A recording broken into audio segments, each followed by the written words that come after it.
Hello and welcome. My name is Dr. Kazzi, and today I'm going to be presenting on how to optimize your microbiome and optimize your life. So a quick disclaimer before we get started. The information being presented here is not intended to take the place of medical advice. Its purpose is to help you make more informed decisions on your lifestyle practices while bringing your attention to data that may not be as actively circulated or reported in mainstream media. This is designed to inspire and encourage you to build your own system of practices that are effective, sustainable, and enjoyable while being supported by evidence-based research. Okay, so here's an outline of the topics we're going to be discussing today. This is a very broad, big subject, so I'm going to try my best to condense it in the 45 minutes that we have. So what is the microbiome? We're going to discuss that in some detail. Why the Western diet doesn't work. Is organic really that important? And I know this is a really big question that a lot of people ask. What does real nourishment look like? How it all boils down to this thing called fiber, and how fermentation can heal you, which is a really interesting concept. And then a quick overview of prebiotics, probiotics, and postbiotics. We're not going to go into too much detail on this, but I am going to try to help you understand a little bit about their dynamics. And then we're going to look at the big picture and try to bring this all home and figure out how and why this all really matters. Okay, so I'm going to introduce myself as if I was introducing myself. So here's a little bit about the presenter. Kazzi is a cookbook author, health professional, a food enthusiast, a speaker, mom, founder of the Earthy Canvas, and co-founder of Biome. She's passionate about the microbiome and all things gut related. She has a master's in nutrition and dietetics, is a registered dietitian, and earned her PhD in rehabilitation science at Loma Linda University, specializing in probiotic therapy. Okay, so now that you know a little bit more about me, let's dive right in. So what is the microbiome? Before we go too far, I just want you to know the microbiome exists around your entire body. It's not really concentrated in one place per se. You have bacteria, fungi, archaea, and these types of things on your skin, different parts of your nose, in your ears. You have a microbiome balance everywhere, but we're going to be specifically honing down on the most important part of the microbiome, which is in the gut. So the gut microbiome is composed basically of these microorganisms, bacteria, archaea, and fungi. And the most or the largest bulk of them lives in the digestive tract around the end of the digestive tract.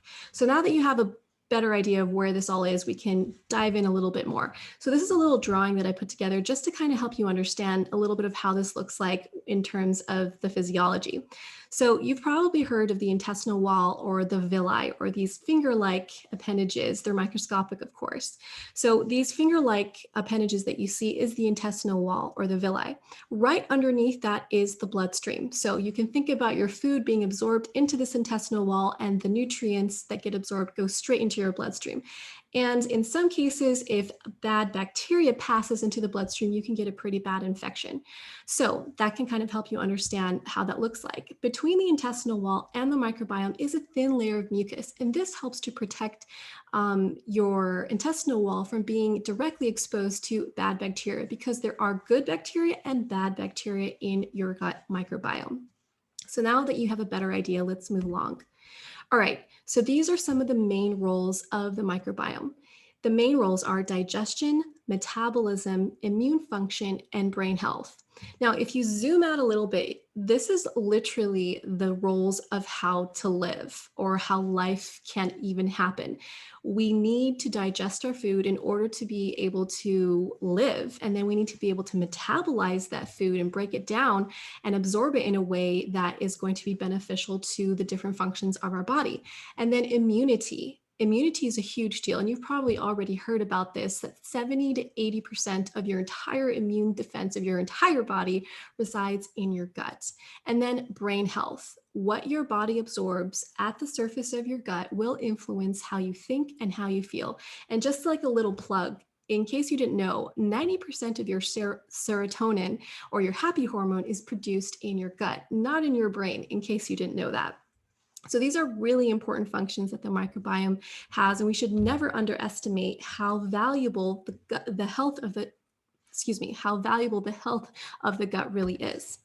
Okay, we're not going to go into too much detail, but I just wanted you to see a little bit more of the important functions of the gut. So number one up here, it protects us against pathogens. So remember that mucus layer and there's a balance of good and bad bacteria. All that is very important in protecting you from the balance of bad bacteria or pathogens. And then the synthesis of vitamins. You actually can produce your own B12 and vitamin K. And then you have immune system development. So like I said, 70-80% of your immunity is in your gut. And a lot of that is developed there and grows there. And then the promotion of intestinal angiogenesis happens in the gut. So that literally means the production or the creation of new blood vessels. And then the promotion of fat storage. You might notice that they're eating okay, but why do they continue to gain weight? And you might be experiencing this yourself. And that might be related to issues with an imbalance in the good and bad bacteria in the gut. And then you have short chain fatty acids, which is abbreviated SCFA. So these short chain fatty acids are produced by the fermentation of dietary fiber, and this only happens in the gut. These are super important. They're literally a powerhouse of nutrients miracle that your body can absorb, and they only get produced when they are fermenting dietary fiber. And then finally, the modulation of the central nervous system.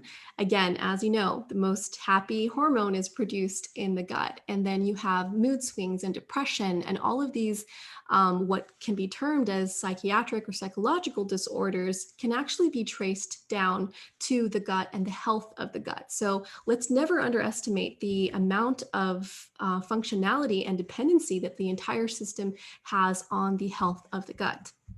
Okay, so what happens when harmful toxins enter the brain? This is really important. Remember how we talked a little bit about, and I showed you the diagram that I drew of the intestinal wall, and then you had the blood vessel right underneath it, and then you had the mucus, and then the bacteria and fungi right above that. So what happens when harmful toxins from this microbiome, because remember, your microbiome contains good and bad bacteria. So let's say something bad wasn't supposed to pass through, but it ended up passing through for some reason. This could have been because of something called leaky gut, which you might have heard of, which is basically the tight junctions that connect the cell walls in your gut wall basically loosen or break apart, and this allows good and bad things to pass through, unfortunately. So if there's too much inflammation, because this can happen if the gut is bombarded with a lot of toxins or free radicals or really bad food or even poison, what happens is that you can experience inflammation in the gut. And this leads to an inflammatory immune signal, which can cause literally depression, disease, and it can alter brain function. Alterations in the microbiota, which is another term for a microbiome, is directly impacted by what we eat, drink, and what drugs we use. And this, of course, can all influence our mental state. So you're not just dealing with your physical body here, you're also dealing with your mental and even spiritual aspect of your being when it comes to your microbiome. So when someone might tell you, well, it doesn't really matter what I eat or drink, it's not going to affect my spiritual life. But actually, it most definitely will, because as you know, you've probably heard about the frontal lobe and how this is where all the processing and our spirituality takes place, and our filter is in the frontal lobe. But what science is now showing us is that a bad diet, drug abuse, addictions, all of these things can bombard and weaken the frontal lobe. And in other words, this can weaken your ability to distinguish between right and wrong, which, as we all know, can directly impact our spirituality.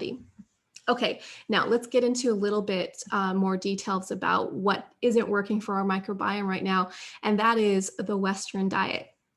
And so the standard American diet, which is ironically abbreviated as SAD, S-A-D, is probably one of the worst diets on the face of the earth right now. And here's the reason why. 63% of America's calories, 63%, comes from refined and processed foods. And basically what that means, when you say the word refined, it means that you've taken away all the fiber, the nutrition, all of those good elements, and you've basically held on to just the energy component or the starchy part of the food. And then you might have added chemicals, more sugar, preservatives, processed oils, and then you might have produced your food. And then you have 25% of America's calories coming from animal-based foods. These include meats, a lot of saturated fat containing foods, dairy products as well. And then only a measly 12% of America's calories come from plant-based foods. And unfortunately, that might not necessarily mean high fiber containing foods. It just means it came from plants. And refined white bread would technically be considered something that came from from plants. So this is basically screaming loud and clear, the Western diet is not working, mostly because it has removed all of the essential healthy components that your gut needs to survive on. And it's been concentrated in mostly calories and sugar and what we call empty calories, which are calories that don't have any nutrition attached to them or vitamins and minerals or not enough. And even if they fortify or re-put in that vitamins or minerals that were extracted during processing, it's still not the same as when it's packaged in its fresh food form. Okay, so the dietary guidelines for Americans, the one that just came out 2015 to 2020, what you see right here is basically the summary of this entire study. It's a very long study. It's dozens of pages. It's a guideline essentially, and I am a little disappointed with what I saw after kind of going over it. Here's basically the takeaway. Follow a healthy eating pattern across a lifespan. Now, that's very general. It can mean anything. There are some details, of course, but for the most part, it doesn't really hone in on exactly what you really need. And what we need right now is immunity. And if it's going to be immunity, we need to focus on gut health. And then a focus on variety, nutrient density, and amount, which is good. I agree with that. We're supposed to limit calories from added sugars and saturated fats and reduce sodium intake. No one can disagree with that. And then shift to healthier food and beverage choices. There's nothing wrong with these guidelines, but I think the emphasis needs to be for the entire American population, focus on gut health. And here's how we're going to do that. Oh, okay. Just before we get there, we're going to compartmentalize why the Western diet isn't working. And here's just a few reasons. The American population is overfed, meaning too much calories, not enough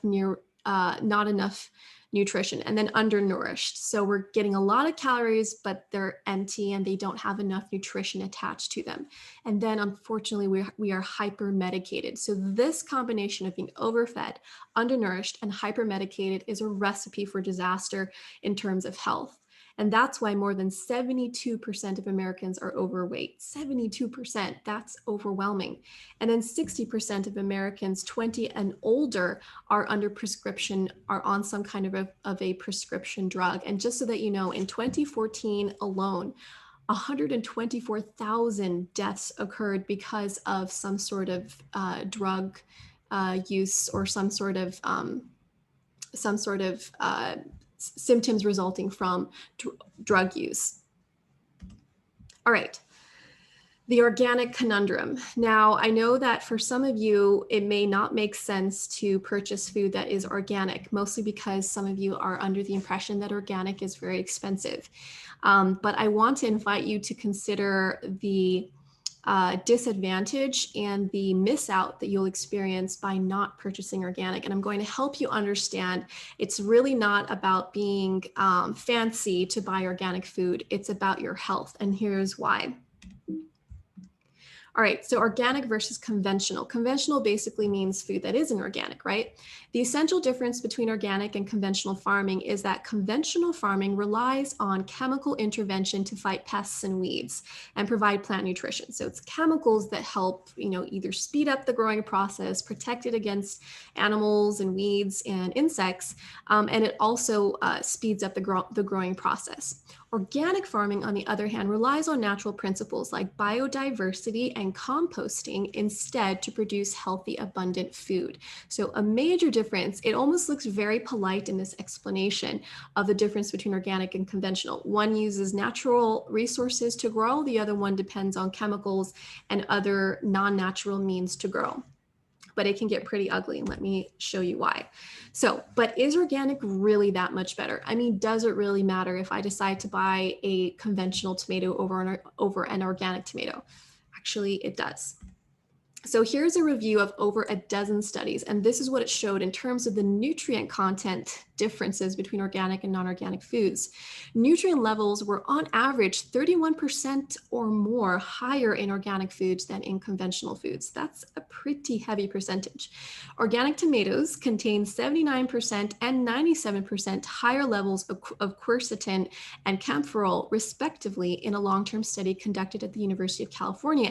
And just so that you know, those are really important polyphenols and antioxidants. An Italian research team seeking to create a test to distinguish between organic and conventional oranges found that vitamin C levels were higher in organic oranges than in the conventional. So this is just a little bit of a highlight of the nutrient differences between organic and conventional, but it doesn't just stop there. It's not that you're getting a more nutrient dense food. It's also that you are avoiding chemicals that are very damaging to the gut health. So reviews of multiple studies show that organic varieties do provide significantly greater levels of vitamin C, iron, magnesium, and phosphorus than non-organic varieties of the same foods. While being higher in these nutrients, they're also significantly lower in nitrates and pesticide residues. And this is where I think a lot of people might miss the big picture. It's not just about nutrition, it's also about avoiding the chemicals that can be so damaging to our health. These pictures or pictures like this can really break my heart. So you might have heard of this chemical called glyphosate. So glyphosate is an herbicide which initially before the red flags went up, was used to quickly ripen crops such as wheat by accelerating drying before harvesting. It sounds pretty harmless. They're just accelerating the process, right? But then research has since confirmed that glyphosate as an endocrine disruptor that kills beneficial gut bacteria. I mean, it actually targets the gut bacteria, damages the DNA in the human embryonic, placental, and umbilical cord cells, and is linked to birth defects and reproductive problems in laboratory animals. This is not just your average run-of-the-mill, not to be afraid of herbicide that's being publicly used in the United States. This is a dangerous chemical, and it is literally destroying our agricultural system. So what does glyphosate do to the body? Remember, I just mentioned that it tends to target the gut microbiome bacteria. And when it kills bacteria, it might be killing bad bacteria, but it will also not be understanding the difference between bad and good. So your good bacteria is going to get wiped out as well. So research reveals that glyphosate damages the epithelial tight junctions. So remember I told you earlier on about the tight junctions in the cell wall, intestinal cell wall. Those are the pathways that allow, nutrition and things to go through. Sometimes these tight junctions get broken and they can no longer control or filter what goes through. And that's why pathogens can pass through. So what happens is that glyphosate specifically can damage those tight junctions also. And that damaging no longer can protect us from the inside out. And so all these environmental toxins we become more exposed to, and that can have really negative effects on our mind and our bodies as a whole. So injury to the tight junction membrane in the gut can lead to intestinal permeability, otherwise known as leaky gut syndrome. So it's pretty scary, and I just want to hope that I don't want to scare you, but I do want to bring this to your attention. I really admire the researcher who reported on this, because he went on to say this inconsistency between scientific fact and industrial claim may be attributed to huge economic interests, which have been found to falsify health risk assessments and delay health policy decisions. In other words, it's not money that's evil, it is the love of money that is the root of all evil, because the love of money can make people bypass the health risks that can happen to people. And it almost, in a sense, blinds, or the greed can blind people to the damage that they're causing. Thank goodness for people like Dr. Zach Bush. I don't have enough time to really go over his incredible work, but I strongly recommend that you look into his website, farmersfootprint.us. Dr. Zach Bush is one of the very few triple certified physicians in the United States, and yet he decided to leave all that and focus completely on the agricultural system and created a movement called the Farmer's Footprint. And here's just what his mission statement says. We are a coalition of farmers, educators, doctors, scientists, and business leaders aiming to expose the human and environmental impacts of chemical farming and offer a path forward through regenerative agricultural practices. He supports the organic movement and encourages others to support it as well, because if more demand for organic produce rises, then the conventional produce will begin to lose its hold in terms of its more affordability, and there will be a greater desire for foods that are grown in more natural ways. He also talks so much about the soil and this regeneration process of the soil, and that how all health boils down to the health of the soil that the food is growing from. So much great information. Again, I don't have enough time to go into it, but please, if you get a chance, check out this website and look into Dr. Zach Bush's philosophy on agriculture and the importance of focusing on more sustainable, natural ways to grow our food. All right. But I can't afford to buy organic. This is something that I hear quite often as a health professional. And my response is very simple. Yes, you can. With a little bit of budgeting and sacrifice, you cannot afford not to purchase organic.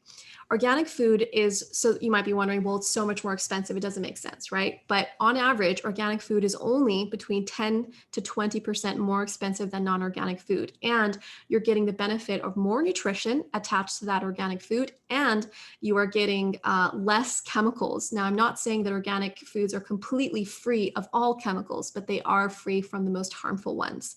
So here's an example. If your groceries are on average $50 a week, let's just estimate 15% more expensive. Just take the 10 and the 20 and just do the 15%. You'd be spending $7.50 more to make them all organic. So about $57 instead of $50. Now you might say $7.50, well, that's a lot of money. It is for some people, and I understand that. But just by sacrificing or eliminating, let's say, a Starbucks drink or processed snacks, you can easily attain your organic ingredients with your existing budget. I'm not saying that it's always going to be easy, but I do highly recommend and encourage you to think about this as an investment in your health, in your microbiome, and most importantly, in your mind. For your mind. So I hope this kind of gives you an overview to kind of bust that myth. You can afford to buy organic. It might be a little bit more expensive at the beginning, but with time, you're going to notice your food tastes so much better because there's so much more vitamins and minerals. It actually helps the food taste so much more richer, and you're going to be feeling so much better and less cloudy headed because your produce and your nutrients and your rice and your grains, all of them are going to be less full of chemicals.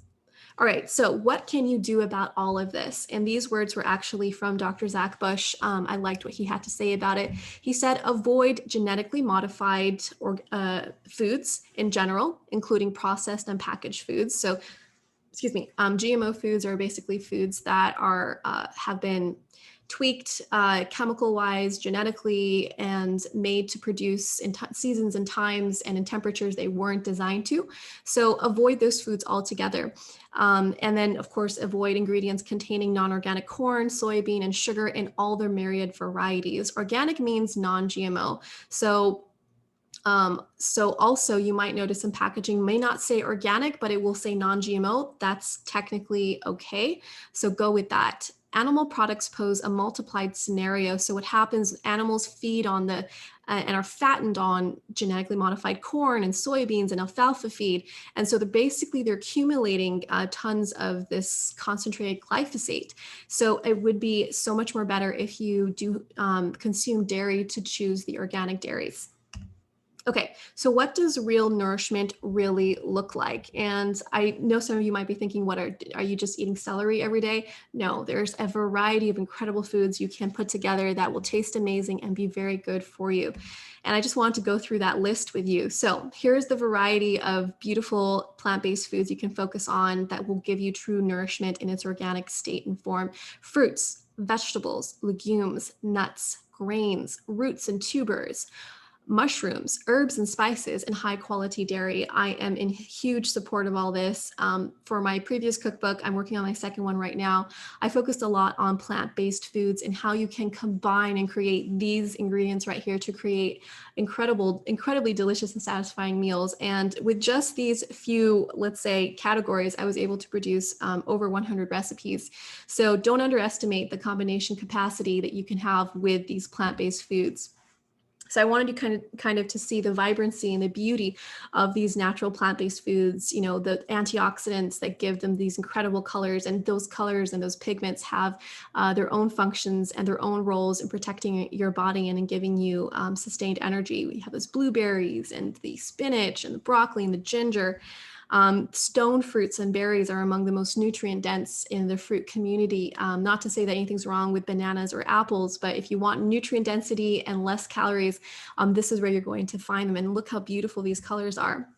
The dark green leafy vegetables like this lacinato kale over here and this beautiful microgreen broccoli over here. If you heard nothing and you just heard me say green microgreens, broccoli microgreens, those are so incredibly nutritious for your gut microbiome. They are literally cancer destroying foods. So if you can get your hands on organic microgreens, those are so good for your gut health as well.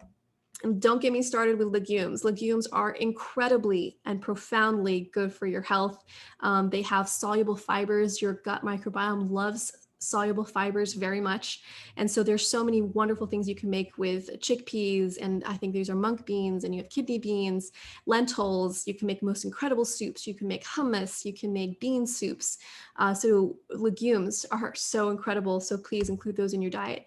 Nuts in all their glorious raw organic form. You can make the most incredible nut milks, the creamiest desserts by soaking nuts and blending them. They are truly the butter and the cream of the plant-based community. And then you have your whole grains, your quinoa and your rice and your oats. And just remember, when you eat your rice, it really needs to be brown rice, mostly because all that good nutrition is in that husk that you remove to get that starchy white rice. So please include that, because fiber is literally the most important thing for your gut. And we're about to get into that shortly. Before we go too far, though, I did want to touch a little bit on what Ellen White's dietary recommendations are. And here's what she says in Counsels on Diet and Food. Fruits, grains, and vegetables prepared in a simple way, free from spice and grease of all kinds, make with milk or cream the most healthful diet, she describes. They impart nourishment to the body and give a power of endurance and vigor of intellect that are not produced by a stimulating diet. And then it goes on to give an example. She instructed the girl who assisted in preparing the food for the family to put on the table only wholesome, simple food made from grains and vegetables, nuts, milk, cream, and eggs. And so here's what Ellen White describes as the most healthful diet. Now, I know that some of you are probably raising your hand saying that, well, Ellen White said that at one point we would not be able to eat dairy because of the manufacturing processes. And I totally agree with that. Absolutely. But she also says in other references that we are to look for the purest article of the food item. And so I take that, I translate that to mean organic or the most naturally grown food product. Obviously, if you had your own cow and your chickens in the backyard, that's fantastic. You can make you know exactly what you're feeding them. You can feed them the best diet, and you milk your own cow. You know, there's no antibiotics or any of that crazy stuff. So take all this with a grain of salt. We are recommended to focus on health, and we need to understand what health is in our more modernized world. But I do totally believe that when it comes to produce as well, she probably would have encouraged us to choose between the more natural produced produce than the one that is produced with chemicals and unnatural means and genetics and all that crazy stuff. All right. She also went on to say that some, in abstaining from milk, eggs, and butter, have failed to supply the system with proper nourishment, and as a consequence have become weak and unable to work. Thus, health reform is brought into disrepute. The work that we have tried to build up solidly is confused with strange things that God has not required, and the energies of the church are crippled. but God will interfere to prevent the results of these two strenuous ideas. So there's something incredible that I admire about Ellen G. White. She was a very moderate woman, and she encouraged people not to enter into the deadly path of extremism. And so to completely eliminate certain food groups without enough, I guess, evidence that it is technically bad for you, I think is harmful, especially when those food products you can receive or purchase from resources that are natural and organic and are sustainable. So take all this into consideration when you're thinking and deciding on the path of nutrition that you think is the most ideal for you and your gut microbiome.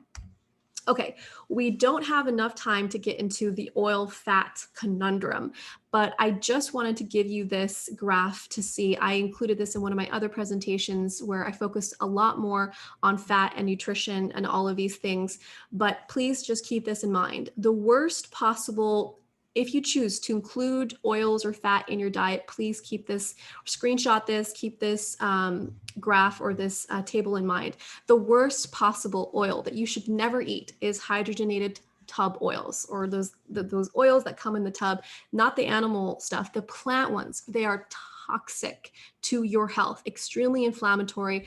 I would never purchase this anymore now that I've been enlightened as to the evidence-based research on the toxicity of these foods. And then other plant oils are a little bit better, but still near the worst area. These are all your processed oils, your vegetable oil, your canola oil, soybean oil, your safflower oil. These oils that you're told that you can fry with, have very high smoke points. However, they are pumped and ravaged with hexane. Hexane is a chemical that they use to extract the oil from the pulse that they break down, whether it's corn or vegetables or whatever it is. But that doesn't mean that the hexane is completely removed from this oil. So that's one red flag. The other red flag is that it's completely stripped of any nutrition, and it's literally just toxic fat. And the problem with this fat is that over time, its use can cause very high inflammatory responses. So when I learned about this, I threw out all of my vegetable oils. And then you might be, well, what do you use now? Well, virgin coconut oil, cold virgin coconut oil that has been cold pressed, that is on the okay range, right smack there in the middle. It's easier and better to cook with than these other oils if you choose to continue to use oil, but it needs to be organic and it needs to be virgin. But even better than that is organic grass-fed butter, higher smoke point, more nutrition attached to it. The only fat that contains vitamin A, D, E, and K, all of these vitamins are, they're fat soluble vitamins. They are so important for the uptake of nutrients into your system. They transport nutrients through, and it's not like taking a vitamin A or vitamin D, E, or K separately as a supplement. It doesn't work the same way. So I highly recommend the use of organic grass-fed butter in the place of these other alternative fats. And then you have the best, which is extra virgin cold pressed olive oil. You can find these at Costco. I love them. They smell fantastic. Keep them in a dark place. You never want to purchase your olive oil that is in clear glass and you can see right through it. That means that it's not truly olive oil. Olive oil that is cold pressed, it gets damaged by sunlight easily, which is why they are in either tin or these dark containers. And you can even cook with these extra virgin cold pressed olive oils, which is a surprise for a lot of people, but the antioxidants and the polyphenols actually protect the olive oil itself from damage, the oxidative damage that happens during heat that you do not get with other plant oils because there is no antioxidants in these conventional oils. So I know I wasn't supposed to spend too much time on this, but it's so important. And I know I always get so many questions on this. So please keep this in mind for the future. Maybe in the future we can have a presentation specifically on it, but it is important. Should you choose to use oil, please keep this in mind. Okay, so nutrient density. Nutrient density identifies the amount of beneficial nutrients in a food product. You want to focus on nutrient density when it comes to preparing your meals. How nutrient dense should I make it? Don't think about the calories. I know that's going to shock a lot of people, but when you're eating plant-based foods, mostly plant-based foods that are natural, that you've prepped and cooked yourself, that you've purchased in its most natural state, you really don't have to worry about the calories because the calories coming from the natural foods are attached to nutrients and vitamins and minerals that actually help you in the metabolism of these foods, which, believe it or not, could protect you from gaining weight. All right, so fiber. This right here is the magic word for, or the power word, let me say, for your gut microbiome. All it wants is fiber, and fiber only comes from fibrous plants or plants that are high in fiber. So you do have fiber in potatoes, let's say, but not as much as you do in carrots and broccoli and all these lettuces and different types of herbs and greens. So fiber is what feeds your gut microbiome. And if you've heard nothing until now to this point, please pay attention now, because fiber is the thing that is going to heal your gut microbiome. Short chain fatty acids, we touched on this lightly earlier. So they are produced by the fermentation of fiber in the gut, and the short chain fatty acids are the element that heals your gut microbiome. It can be described as electric, organic power mana. They are the dominant driver of gut health, and they prevent the growth of inflammatory pathogenic bacteria, which is literally the common denominator between all of the diseases, the chronic diseases in the United States, from Alzheimer's disease to heart disease, diabetes, and cancer. So short chain fatty acids are only produced by the fermentation of fiber in the gut. Now, another big important aspect of this gut health process is the biodiversity of the fiber. It's not just about eating a lettuce salad and having an apple and a banana every day. You need to have a variety of different plant-based sources. That truly is what gives your gut the edge that it needs. So the more variation, that's the secret word, the more variation of fibers in your diet, the more resilient your microbiome will become. Your microbiome loves different kinds of fibers, because the more different fibers it has, that means the more different types of bacterial worlds that can be created in your gut microbiome. And the more variety that you have of bacteria that can thrive on these different types of fibers, the healthier and more resilient your gut microbiome will be. And so, for example, just lettuce alone, you have 18 different lettuces. So if you can consume, and this is just lettuce, of course, there's tons of different types of fruits and variations of, apples and pears and berries and stone fruit, but the variation is really what the key is. Don't eat lentils every day. That you might think, well, that's healthy, I'm eating plants. Eat lentils one day and then eat garbanzos the next day and then eat pinto beans the day after that. You really want to mix it up, because that's truly where all the resilience comes from. Okay, we're going to touch a little bit on fermentation. Fermentation of certain plant-based foods causes the release of acids that lower the pH and alter the balance of the bacteria in a good way. These acids often have health-promoting properties themselves beyond just altering the balance of the bacteria. These benefits include the reduction of inflammation, which is, again, the driving force of most of the chronic disease today, and the stimulation of antioxidant properties. Do not underestimate the fermented foods, and don't be scared of them. Here's a beautiful dish of kimchi. We have some sauerkraut on the left, and then we have some beautiful cottage cheese on the right. Again, if you can get organic versions of this, they are phenomenal. And I'm personally a salt person. Like, if you gave me a pickle or a piece of cake, I would probably go for the pickle. So kimchi is literally one of my favorite things to eat. So acidic and has those delicious notes of spice and heat, but then it has all that acidity and that saltiness. So absolutely delicious. Here are some other fermented foods. You have natto. Natto is fermented soybeans. And then you have sauerkraut, all the variations of sauerkraut, and then kefir.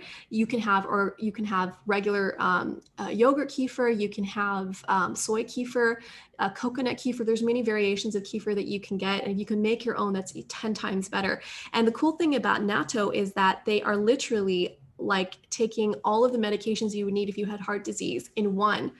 But because of nitokinase, which is the enzyme in the natto, it is so beneficial for heart health. So if you're having heart problems, start getting your hands on some natto. Don't be scared about what it looks like. I've been told, I haven't tried it myself, but I've been told it's delicious. But the sauerkrauts, the kefir, and the kimchi are probably my favorites fermented foods to consume. Okay, so a little bit more on fermented foods. How beneficial are fermented foods? Fermented foods with live active cultures can contain upward of 1 billion microorganisms per gram or milliliter of food. That just means that's a fancy way of saying there's so much good little guys in there. And the more variety of good little guys or bacteria that you have in your gut, the better the ratio of good to bad bacteria you'll have. The Western diet is so hyper sterilized. What that means is that all that good fiber and all those good nutrients are stripped from the diet and it's sterilized so that you don't get these good bacteria that come naturally in fermented foods and high fiber containing foods. And they're processed that the consumption of these fermented foods could increase the number of microbes in the diet by up to 10,000 fold. So 10,000 fold will go up, even if you're on this strict Western diet that's completely sterilized and processed, and you just incorporate a little bit of sauerkraut or kimchi in your diet, you can increase the good microbes by 10,000 fold. So that's not saying that this is a magic pill. You can't continue to consume an unhealthy diet and expect if you have fermented foods that everything will be okay. Just take into consideration, it's the balanced combination of high fiber variety containing foods and fermented foods together that will help to optimize your gut health. Okay, so other benefits of fermented foods. So they are alive and kicking. Other foods are probably already dormant by the time they get to your plate and they need a little bit of kickstart. The great thing about fermented foods is that they're already alive and kicking, so they can go straight to do their work immediately. And then they cut sugar by utilizing it as a food source. So let's say you eat something that has a little sugar in it, but then you have some kimchi right after, it will actually consume that sugar on behalf of your body to produce its own energy. And it improves digestion, and it fights cancer and improves the immunity. I mean, all great, very positive effects. And the reason why you have all these benefits is because it helps to strengthen the gut microbiome, which in turn goes and is able to give us all these other benefits. Okay, so we're not going to go too much in detail here, but I do want you to understand the differences between probiotics, prebiotics, and postbiotics. And just so that you know, if you are consuming a diet high in natural dietary fibers that is variety filled and you're having your fermented foods, you do not need to take probiotics in pill form. If in some case you did have a heavy round of antibiotics, if you had an infection or a dentist appointment or something of that nature, and you were on antibiotics for a week or so, complete that round, but by all means get it on a probiotic in that case and substitute or try to replenish your lost bacteria with fermented foods and high fiber containing foods. Also, it's important to take into consideration if you can ask your physician for a narrow spectrum antibiotic, it will help to mitigate some of the negative effects associated with consuming antibiotics that wipe out all of the bacteria. You want to target the bad bacteria, but to leave some of the good bacteria behind so that your microbiome isn't completely wiped out. So just a little bit of information on probiotics. Probiotics are live bacteria that are known to supply health benefits when present in the human gut. The term probiotic applies to bacteria naturally present or in external supplements. Postbiotics, on the other hand, are beneficial molecules produced by probiotic bacteria such as short-chain fatty acids. So remember what we said, short-chain fatty acids, which get produced by the fermentation of fibers, those are described as postbiotics. The prebiotics can be thought of as the food for the probiotics. So you want to think about a celery, that fibrous part in the celery, that can be considered a prebiotic because your stomach doesn't digest it. It gets digested through fermentation in the gut. So I hope this helps you understand a little bit about the differences between these three. But again, you don't need to have probiotics if you're on a healthy diet that is high in fiber and contains supplemental, if you will, fermented foods every now and then. Okay, so now we're going to kind of hone this all down and bring it to a place where it's meaningful to us. Is this just about health, or is there something more than just having a healthy gut microbiome? Hebrews 10:16 says, "This is the covenant that I will make with them after those days, says the Lord. I will put my laws into their hearts, and in their minds will I write them." The truth of the matter is, we are having the Spirit of God and His character imprinted in our hearts and in our minds. But if our minds are not working optimally, we will not be able to detect the nature of the Lord, and we will make poor decisions. So to adequately recognize our role as divine beings, as children of the Most High, we need to recognize that we need to take care of the aspects of our body that support and nourish that part of our person or our mind. And so we do that, I believe, by taking care of our gut health, because so much of your health and the way you think and the way you feel stems from the health of your gut microbiome.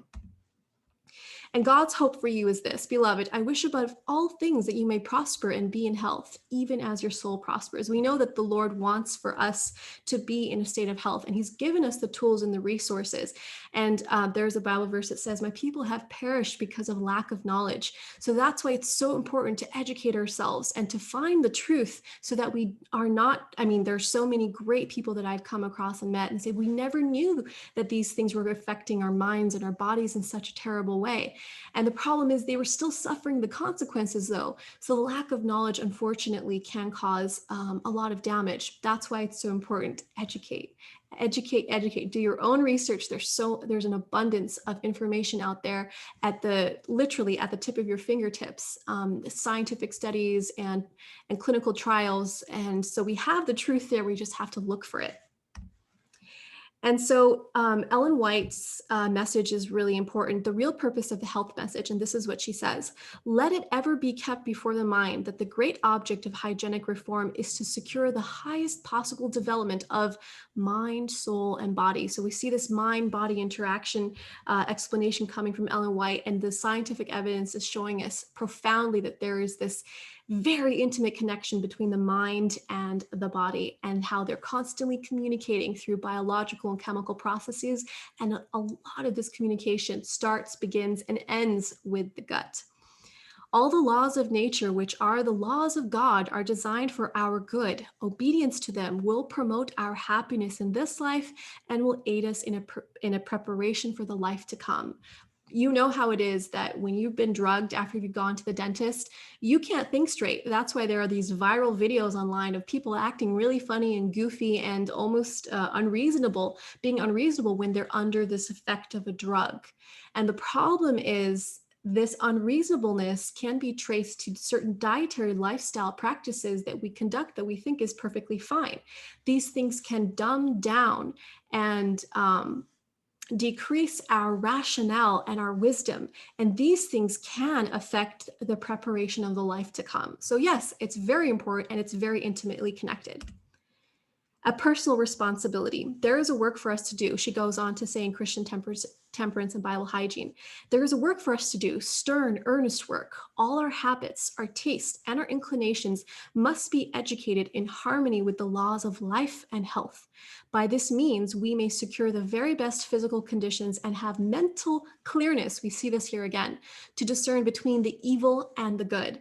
So it is true. And I love that she stresses on the fact that our mental clarity is dependent upon our habits and our daily lifestyle practices. So the mission, here's what she says, here's the mission. The mission when it comes to diet and health. From the beginning of the health reform work, we have found it necessary to educate. Our work is to show the people how they can obtain and prepare the most wholesome food, how they can cooperate with God in restoring His moral image in themselves. So this is her message to us, that we need to educate people and educate ourselves on how best to prepare healthy, wholesome food from sustainable, natural resources, so that we can conduct the work that He wants us to do. And I think Satan's on this wild ride of trying to distract us from that by producing the most delicious but toxic foods ever to exist in history. And through the junk food and the fast food avenues, unfortunately. So it's very sad, but we can overcome. And there are incredibly delicious, wonderful ways we can create and combine ingredients that are natural and full of fiber and nutrition in a way that is very desirable and satisfying. So here are some summary points. If you fell asleep this entire time and you just tuned in at this moment, here's the takeaway points. Prioritize organic over conventional foods whenever possible. Increase the intake of fiber-rich foods as much as possible. Increase the variety of the fiber. I can't stress that enough. Don't just eat one type of fiber a day, one type of plant source a day. Get a variety, as much variety as you can. decrease processed foods and beverages, or foods that are high in sugar or processed oils or refined carbohydrates, such as refined white breads and wheats and croissants and all these types of things that are very high in refined carbs. Incorporate more fermented foods and don't be afraid of them. And there are some really incredibly delicious ones, and there are beautiful ways you can incorporate them. And then finally, educate yourself. And once you've educated yourself, educate your friend or your family, a family member, because this information is very important. Okay, and here's just a little bit more that you can do. Identify a skilled nutrition culinary instructor in your area who shares the vision of creating simple, wholesome recipes, and find ways to shop organically on a budget and how to prepare delicious fiber-rich meals. You can find people who know how to do these things and who do them very well. Bring them and highlight them and allow for them to have a platform to share this information in your community.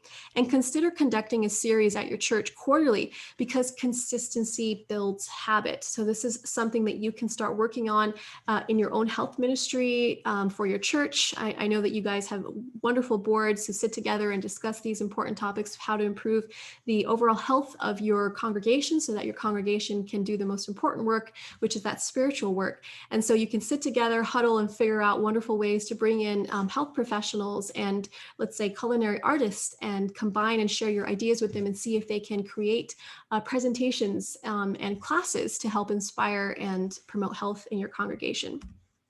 So here's my conclusion on this whole matter. So food in its most natural state is truly a blessing. I mean, I am such a foodie, and I feel so blessed with the abundance of the most beautiful creative foods that God has given us. To do minimal processing in the form of grinding, blending, and cooking, which is okay, with the addition of other plant-based ingredients to create dishes with vision and stories, is an art and a privilege, and it feeds the soul and it nourishes the body. I don't know about you, but one of the most satisfying things I can do is prepare a beautiful meal from scratch from my family with nutrient-dense ingredients, and that tastes delicious. It is truly food for my soul, aside from food for my body.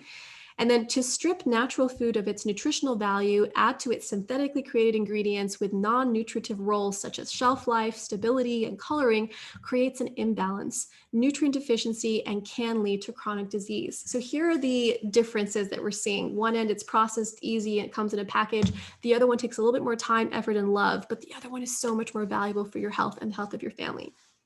And then Genesis 1:29 is a great reminder of how God instructed us to eat, or the base or the majority of what we should consume should be. Behold, I have given you every plant yielding seed that is on the surface of all the earth, and every tree which has fruit yielding seed. It shall be food for you. So that concludes our presentation. If you would like to learn more or get more information about some of the work I've been doing, please feel free to check out my websites. So there is the earthycanvas.com and biome.com.